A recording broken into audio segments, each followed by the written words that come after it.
Hello, in this video we're going to go over how to use Signorty's integration with Microsoft SharePoint Online. To start off, after logging into your SharePoint Online account, locate the group that contains the document you want to have signed. Once in the group, select Documents, then select the document that you want to have signed. From here, go to the top menu, locate Signority Handler, and click Sign with Signority. This will take you to the document editor page, where you will see your document displayed and ready to be prepared for signing.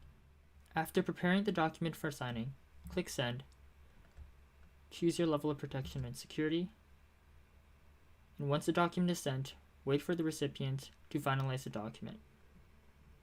In the meantime, you can go back to your dashboard, go under Documents, and track the document in progress.